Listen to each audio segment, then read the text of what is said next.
Ranjana Yasodanandana Bhaja Jana Ranjana Yamuna Tira Banachari Yamuna Tira Banachari Jaya Radha Madhava Kunja Bihari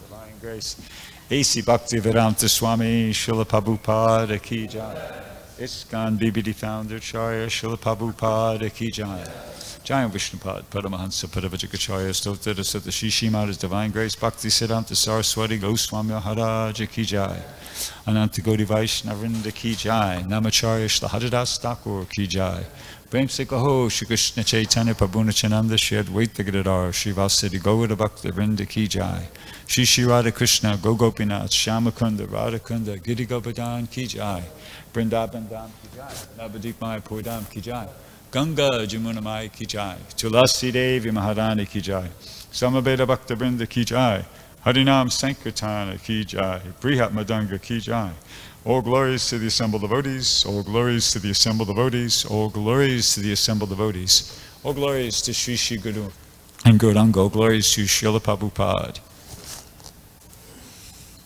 Om Namo Bhagavate Vasudevaya. Om Namo Bhagavate Vasudevaya.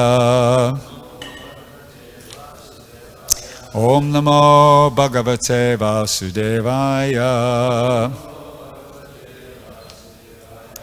So reading from Srimad Bhagavatam, 3rd Canto, Chapter 22, Text 15.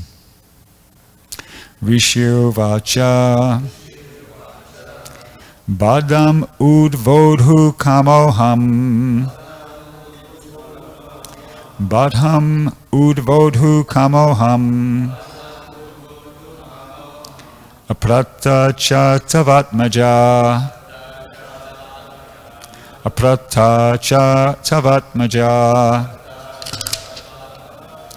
Avayor Anurupo Sav Avayor Anurupo Sav Ajo Vaivadiko Vidhi Ajo Vaivadiko Vidhi Rishirvacha Badam Udvodhu Kamoham Aprata Chatavatmaja Avayor Anurupo Sav Ajo Vaivahiko Vidhi.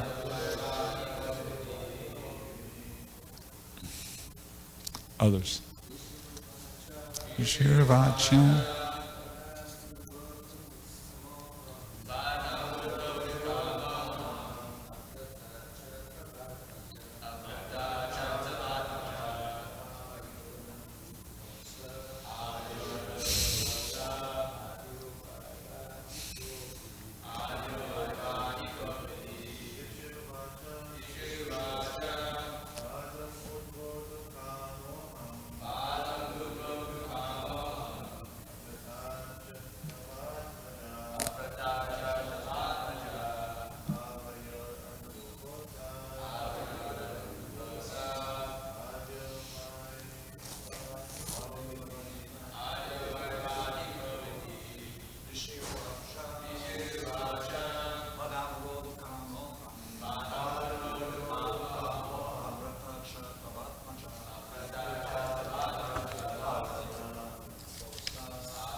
Vaishnavi. Are there anybody? No? Okay.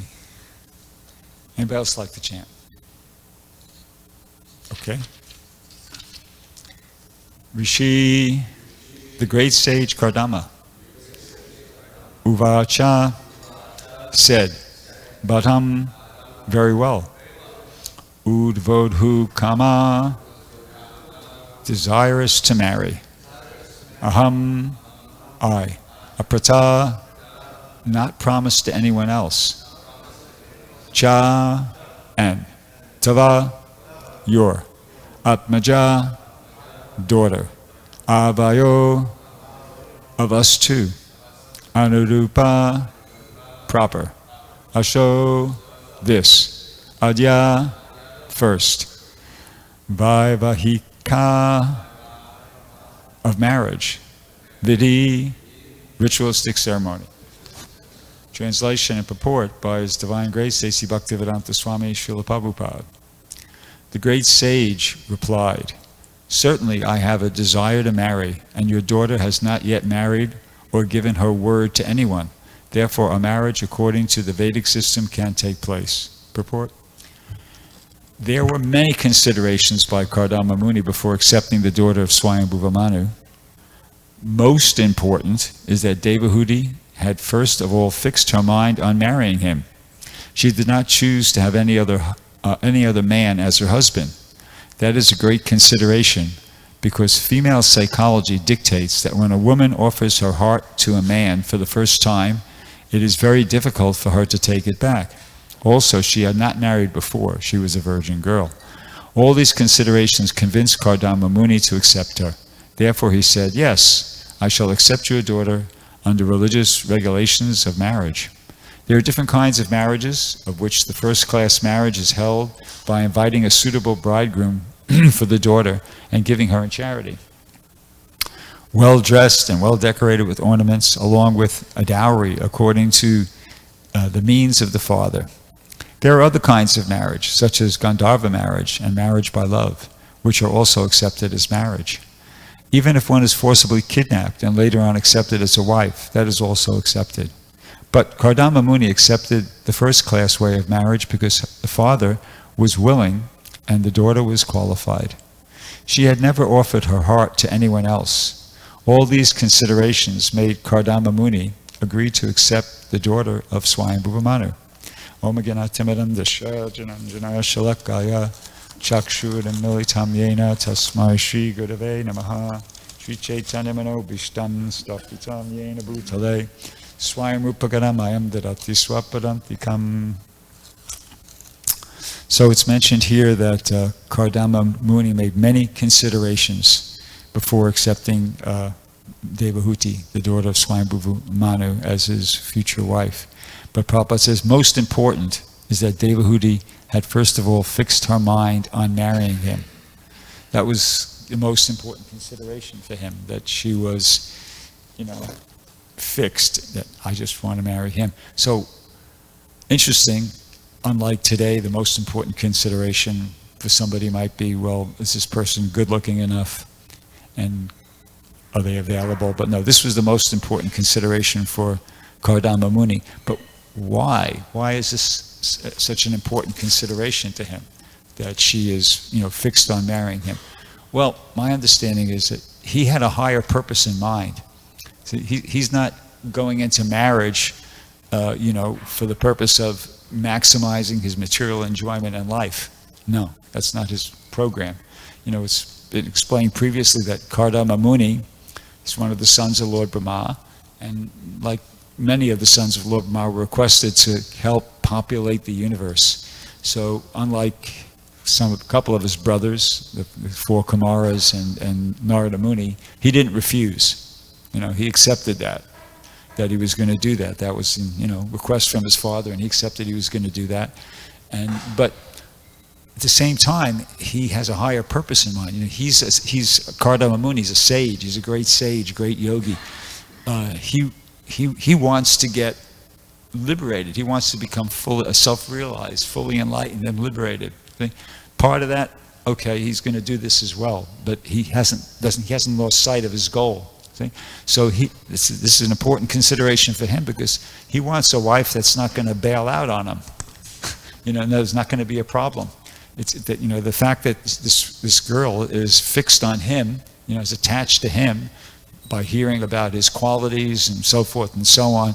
That's a good indication to him, that because he has more work to do. He's already got off to a really good start in his life. I mean, we know he meditated for 10,000 years, and he actually saw Lord Vishnu. Lord Vishnu personally came, to give him a darshan and explain to him what was going to happen in his life. He's going to get married, and he's going to have this many daughters, and then I'm going to appear in a plenary expansion as your son, and so forth and so on. So he's off to a really good start, but apparently he's got more work to do. He feels he has more work to do. And we're going to hear about how even after he gets married, he doesn't just immediately go off and go on a honeymoon. He does go on a honeymoon at some point, but not right away. He does a lot more austerities and meditation and everything. And when he finally feels that he has achieved perfection, then he noticed that his wife was kind of neglected. She wasn't, materially speaking, doing very well. She was kind of became very thin and emaciated and kind of dirty, because, she's just there serving him. She's out in the forest, basically, just serving her husband. She's a princess. She's used to living in the palace of the emperor of the universe, Swayambhuva Manu. So, this is quite a juxtaposition for her. But so those two things, the combination of those two things, that he kind of felt like, well, okay, I've achieved what I needed to achieve now, and look at my wife, she's kind of really not in the best situation here, so now we'll do something. So anyway, the point is that he wanted a girl, he wanted a wife that wasn't going to be a problem, wasn't going to prevent him from achieving his goal of becoming fully self-realized, fully enlightened, liberated, etc.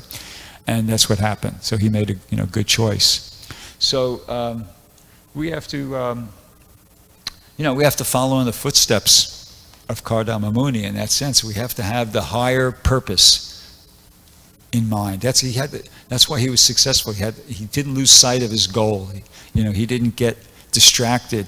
Oh, now I'm married. Okay, well, forget about this self-realization stuff. Let's enjoy life. Now, even though he had, a very beautiful wife. She actually was very beautiful. There was one past on, I think we're going to hear about it in text to come, how his Devahudi was so beautiful that she was playing on the roof of her father's palace. She was bouncing a ball or something like that. And there's this one Gandharva that came, I think his name was Sudarshan. And he kind of saw her, and he was in a Vimana, and he kind of became distracted by looking at her, because she was so beautiful. He became bewildered, and he fell out of his Vimana. he turned too sharply, and so in other words, she was very beautiful, okay? But he didn't become distracted by that. He was focused, I've got to achieve self-realization, become fully enlightened, etc. And so we have to follow in the footsteps. We have to always, keep sight of what our goal is, to become fully Krishna conscious, and pure devotees, go back to Godhead like that. If we lose sight of that, if we're here in the Krishna conscious movement just because, well, this is a good place. I mean, you get a place to live, you get as much prasadam as you want to eat. You don't really have to do that much. It's not particular, that you could do that. Somebody could do that, and you probably get away with it for a while, and you won't get struck by lightning or anything like that. But you're not going to, by doing that, reach the perfectional stage. You're not going to get the goal, which is becoming a pure devotee and go back to Godhead. I mean, you'll get a human birth, sure. That's Krishna's mercy. I mean, any little contact with devotional service assures us a human body in the next lifetime. So that's good. That's something. But there's a big gap, at least the way, to my understanding, between just contacting devotional service and getting a human body in your next lifetime and becoming a pure devotee and becoming an instrument, to the spreading of the Krishna conscious movement and going back to Godhead. There's a big difference there, vast difference. So we want the latter. We're not interested in just the little bit, just as followers, we shouldn't be interested in just doing the minimal and getting the minimal benefit. No, we want to like they have the expression about credit cards, max it out. We want to max it out. We want to try to go for the maximum benefit. See? So, yeah, so the thing is like self-realization, becoming spiritually enlightened. So this is serious business. It's for serious people, you know. I'll give you an example of what I'm talking about, how, you know, this is like serious stuff. In the 8th canto is the pastime of Lord Vamanadev, okay? You know, Bali Maharaj and Lord Vamanadev. So we all know the story. I'm not going to go through the whole story. So, you know, at one point, you know, Vamanadev asked for 3 steps of land, and Bali Maharaj goes, okay, is that all you want? Sure. So Vamana takes his first step, and he covers the entire universe, right? And then with his second step, he kicks a hole through the coverings of the universe, and that's how we have the Ganges. Water comes through the hole of the, you know. So here's the point. This is what I mean by have to be serious. How do you kick a hole? I mean, and we all accept it. Sure, I accept it. You accept it. Okay, no problem. But how do we understand that? And it's like the first covering of the universe is Earth. That's 10 times thicker than, according to the Bhagavatam, the universe has a diameter of 4 billion miles. So 10 times 4 billion is 40 billion. So there's a covering of 40 billion miles of Earth, you know, around the inner inhabited portion. Then the next covering is water. That's 40 times 10 is 400 billion. How do you kick a hole through 40 billion miles of Earth and then 400 billion miles of water? Is it that your leg just extends out, or is it that it shoots off like a gun? You know, like a gun. The leg is just some sort of force comes from your leg, like, you know, when you shoot a gun, it's a bullet that comes out. Oh, and what exactly is going on there? Well, Sariputta, in a book called Vedic Cosmography and Astronomy, he offered an explanation. He said that actually a lot of times in the Bhagavatam, this would be one example, the Bhagavatam is trying to describe essentially inconceivable situations by presenting familiar three-dimensional imagery. It's giving something that we can kind of like relate to, but the actual situation is essentially inconceivable. Okay, and that book was published by the Bhaktivedanta Book Trust, and so I guess they felt had a little bit of made sense.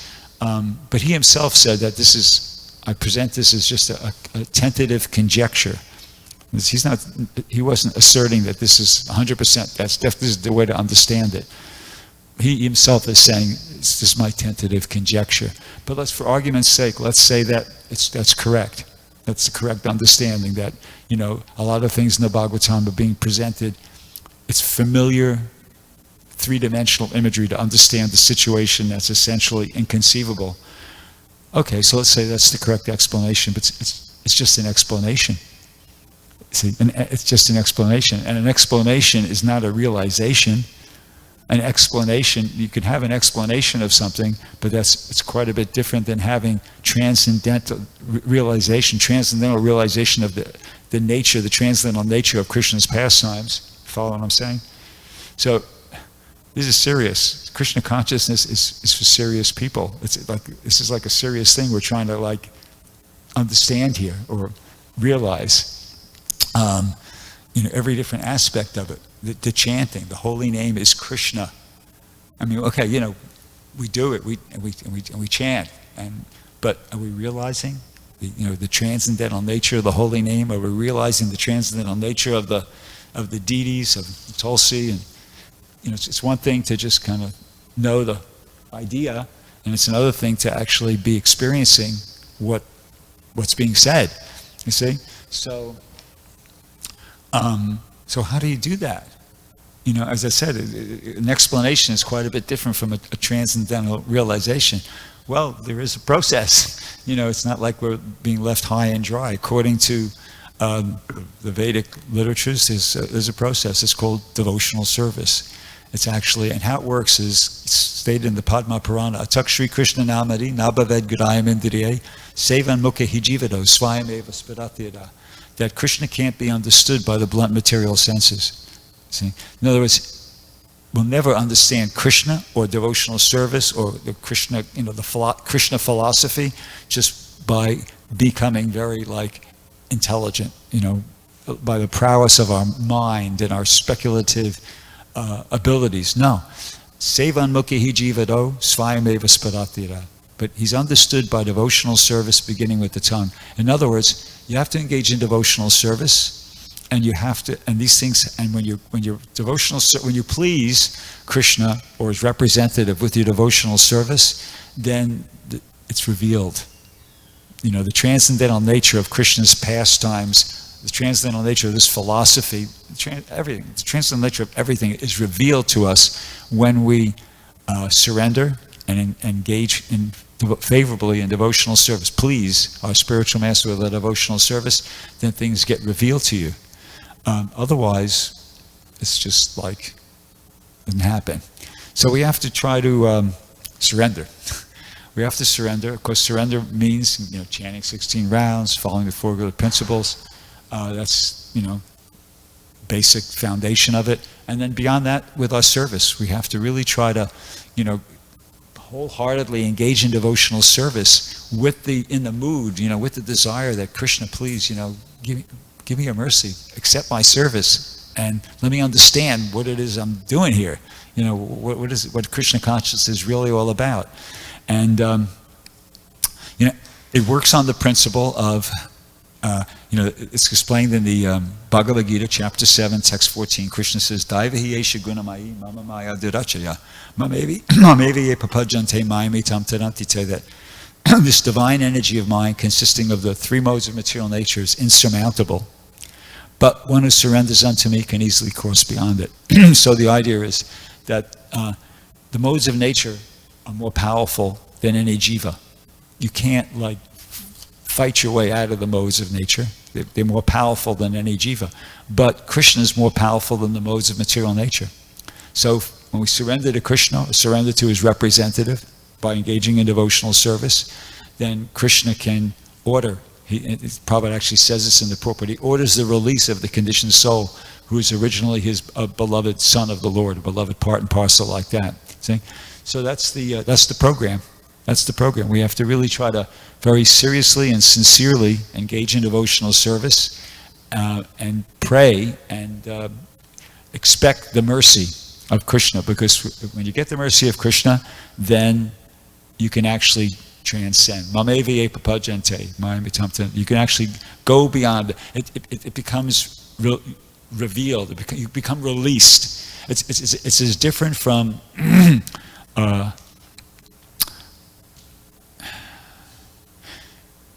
actually experiencing Krishna consciousness, when you're actually allowed to enter into the internal potency of the Lord and participate in and understand, appreciate the transcendental nature of Krishna's pastimes.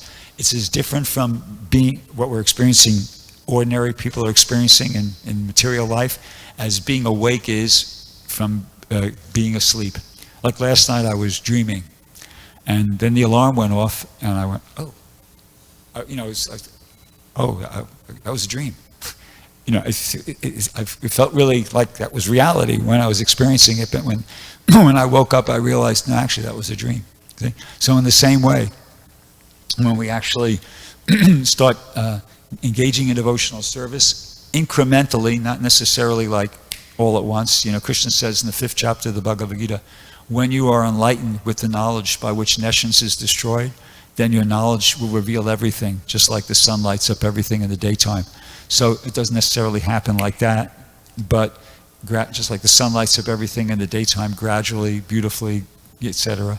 So like that, but things will be revealed to us. My practical understanding of this, I experienced this on Sankirtan when I go out on book distribution, how this is actually a practical reality to some extent for me, in that when I get out there to start off with, to do my service, a lot of times I feel like a mental paralysis.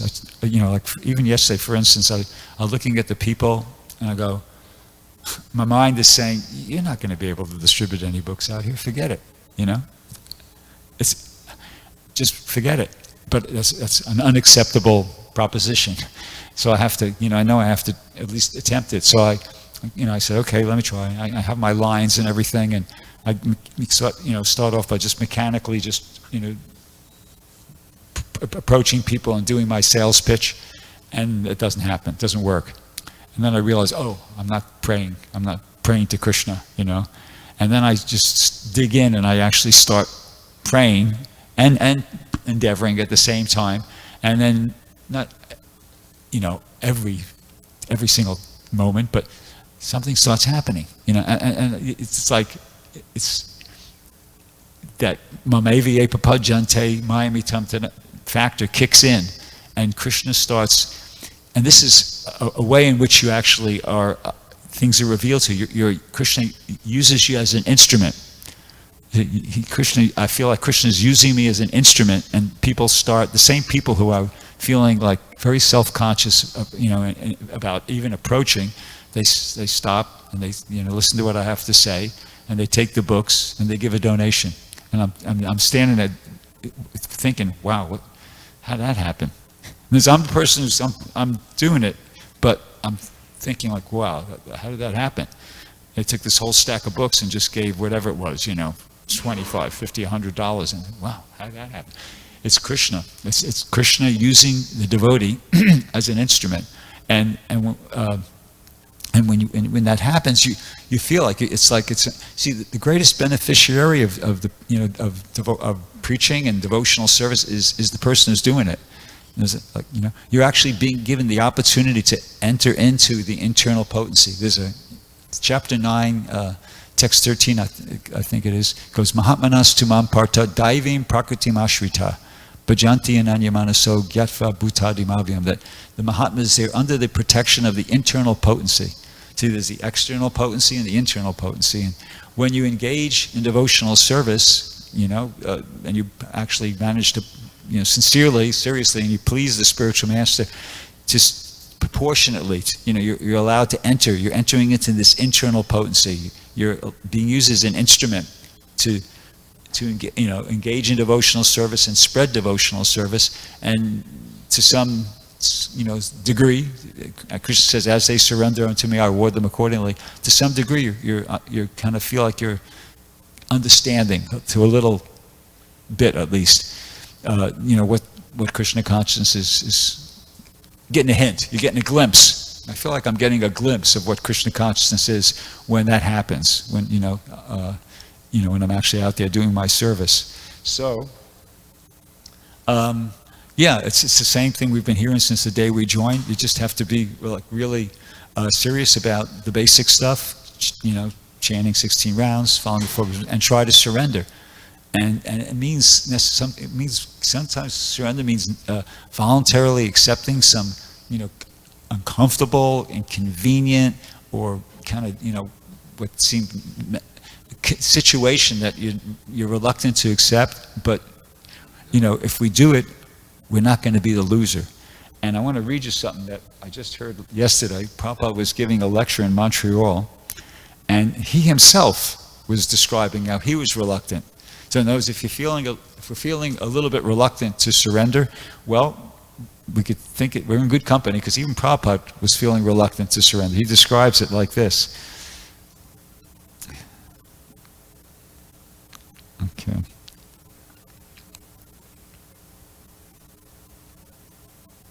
He says, I was reluctant. He's talking about the first time he went to see his spiritual master. So he says, I was reluctant to see, because in our house my father used to receive so many sannyasis, but I was not very much satisfied with their dealings. So I thought that Bhaktisiddhanta Saraswati Goswami Maharaj might be a similar man. So what business I have got to see him? But this friend took me forcibly that why not see him? So I went on his request, and I was so profited. So on the first visit, so that's not such a significant reluctance, because Prabhupada wasn't formally, although it's a lila, Prabhupada was always a devotee, but at least at this point, formally, officially, he wasn't a devotee, so that reluctance, not so big a deal. But anyway, he goes on. So on the first visit, he asked me that educated boys like you should go to foreign countries and preach the gospel of Chaitanya Mahaprabhu. There is great necessity. So I replied that we are a foreign-dominated nation, India. Who will hear about our message? Actually, at that time, the foreigners were thinking that Indians are very insignificant because in the face of so many independent nations, India was dependent, under the control of the British. There was one poet, Bengali poet, he lamented that even uncivilized nations like China, Japan, were also not dependent. They're independent. And only India is dependent on the British. So anyway, my Guru Maharaj, he convinced me that dependence, independence, they are temporary. But we are concerned with the eternal benefit of the humankind, and therefore you should take up this matter. So here it comes now. So I never thought that I will have to take up this matter by his order. This incident took place in 1922. So I was officially initiated in 1933, just before 3 years of his passing away from this mortal world. So at the last moment also, just a fortnight before his passing away, he wrote me the same thing. I wrote him one letter, and he replied the same thing. You should try to preach this gospel amongst the persons who are conversant in English language. That will be very nice for you.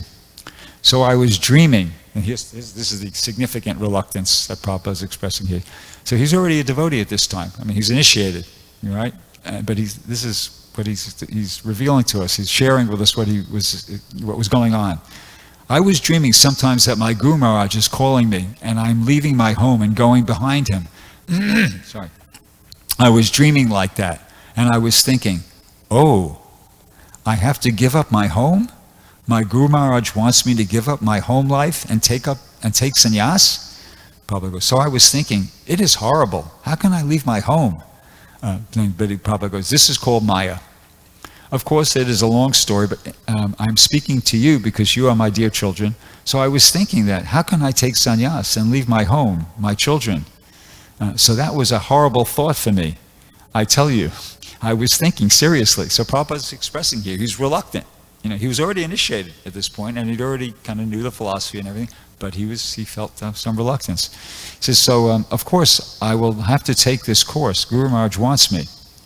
He knew he had to do it, but he was feeling reluctant. He says, but actually I did not like to give up my home life, but my Guru Maharaj made me obliged to give up my home life. So now by his order or by his plan, I gave up my home life. I gave up a few children, but my Guru Maharaj is so kind that he has given me so many nice children. So this is Prabhupada's conclusion. He says, so by serving Krishna, nobody becomes loser. For me, that's the heading, you know. That's the takeaway lesson. So, principle. So by serving Krishna, nobody becomes loser.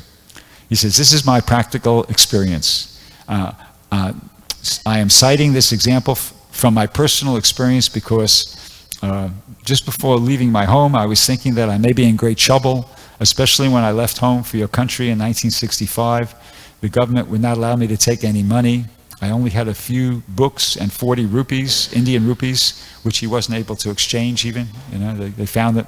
Years later, Hari Sari found those same 40 rupees in the pocket of a vest that Prabhupada would sometimes wear. And so he says that, but by the grace of my spiritual master, Bhaktisiddhanta Saraswati Goswami, and by the grace of Krishna, everything happens by their combined mercy. So, yeah. Prabhupada, if we're feeling reluctant to surrender more, well, we can think we're in good company. Prabhupada was feeling somewhat reluctant, but he did it, and his conclusion was that, and this could be the conclusion for the class, that so by serving Krishna, nobody becomes loser. Okay? So I'll stop there. Does anybody have any question or comment? Yeah. First hand up, so we'll take that question.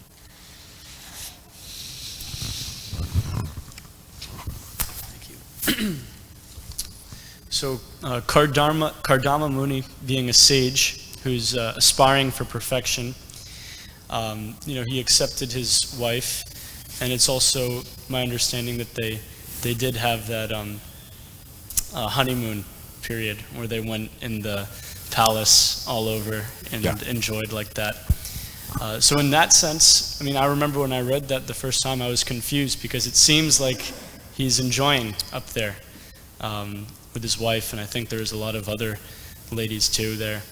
And so how to understand that for someone who's trying to reach a perfectional stage of life, why did he do that?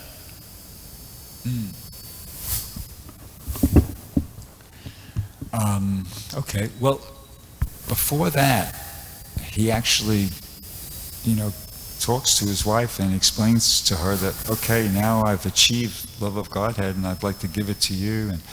And so he'd already kind of like achieved a certain level of perfection by that point. And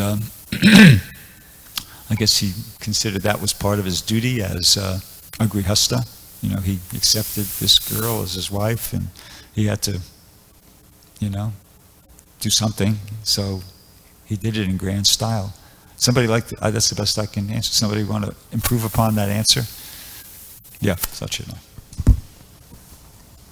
Yeah, this reminds me also another example about King Priyavrata. Mm-hmm. When he was very renowned doing meditation for many years, and his ultimate goal was going back to Godhead. But then it was told by his father in Manu to, he refused. His father wanted him to take charge of the universe, of the kingdom, but he didn't want to. Then Lord Brahma came and preached to him. And then I think it's Vishnu himself, something, that he actually, there was an assurance to him that do not worry, you will be okay. In other words, there's going to be enjoyment there. But at the same time, here's your duty, you have to obey this. He did it. So in the case of Kardama Muni, I was also seeing that, yes, if you get married, there's some enjoyment there. You cannot deny it, there's some. But the ultimate goal is different. Because he said further on, if you read some pages later, where he said, we're going to have a child, and then after that I have to leave. As soon as he will have the Kapila coming, he will have to give up and focus his goal, like you were mentioning the whole time. We don't lose the goal. Our goal is, we have a higher goal. But in the meantime, he was following the order of his father, Lord Brahma, to, procreate and everything. So the enjoyment is still there. We cannot deny it to some degrees there. So if you do it in a dharmic way that is allowed by the scriptures, it's not condemned. Like Krishna says, sex desire, I am sex desire. I am that, kamos me, right?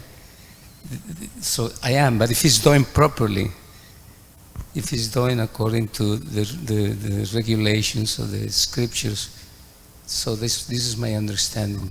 Yeah. So anybody else wants to Thank say? you. Isodlal, you had a question?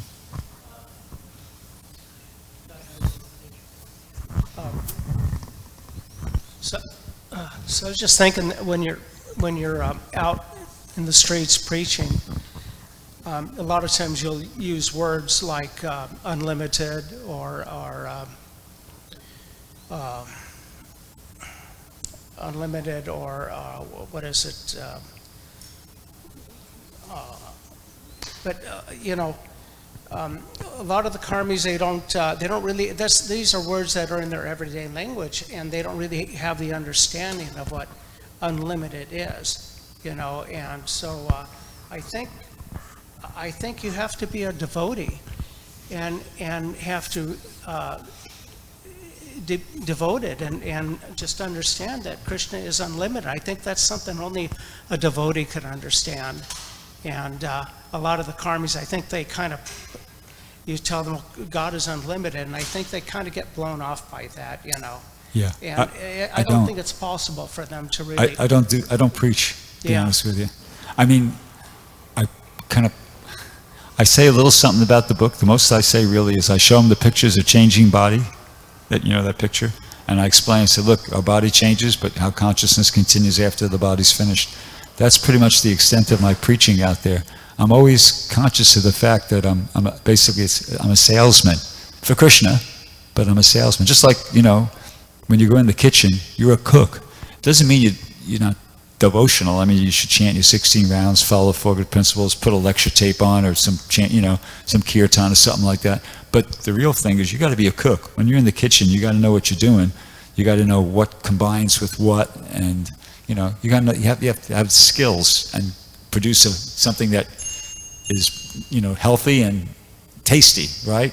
That's the idea. So you're a cook and a devotee. So it's the same thing. When I'm out on the streets, I'm a salesperson, and I'm trying to be as much of a devotee as I possibly can at the same time. But I'm always conscious of the fact that it's a sale, and I got to be a salesman the whole time, and I don't say things that are going to blow their mind and make it and be counterproductive. So, yeah, I'm Bhakti Maharaj. In regard to the last question, it's very important for the devotee to know if he's going to use a word which is common to him as a result of his reading of these books, but is not common to the person to whom he is speaking, then he has to make it common. He has to explain it. He has to make it understandable in terms of the person he's talking to. And once the person understands it, then he can go forward and go with the explanation to what he wants to tell him.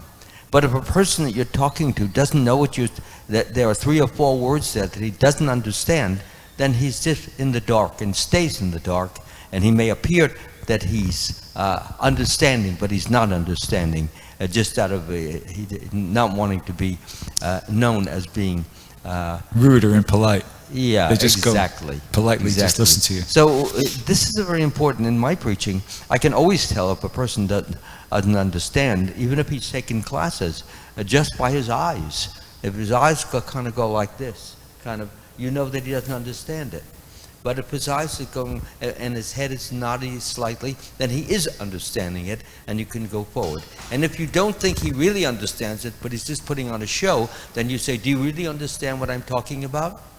Or are you just nodding to be friendly and pacifying me? So he'll tell you. And then I said, well, I'm sorry that I haven't made it clear enough to you as yet. So here's what I mean, and then you'll understand it. It's our business to know where they're at, and as a result of knowing where they're at, to explain things in a manner which they will understand, and they will be happy that they got that understanding, because now they know something that they did not understand or know before. That's the main thing. It's our responsibility. If they don't know it, don't blame them because they haven't read the books. Our business is to enable them to understand what we know. That's why we're giving the class and they're not giving the class. And if we understand that, but we have to do it with compassion, with sympathy, with understanding, with affection, so that the person is not made to feel like an idiot or stupid or too dumb or too nonsense. No, he should, this is normal. He should make, you don't understand it, that's normal. Most people don't understand it. If he doesn't feel so bad. This is a very important point to develop what you call equity, or to develop this friendship with the person that you're speaking, because if you do that and he understands something new, he's ready for something else further. That's the main point, to keep him going up, and also it helps us to go up by making somebody have something that he didn't have before. That's all. Thank you. Yeah, very good comment. Well, just wrap up. My experience is on the street, though, you got to keep it really short, because people don't, they don't kind of have the ability to take in very much, so it's a sale. Anyway, thank you very much. Gruntraj Srimad Bhagavatam Ki Jai, Srila Prabhupada Ki Jai.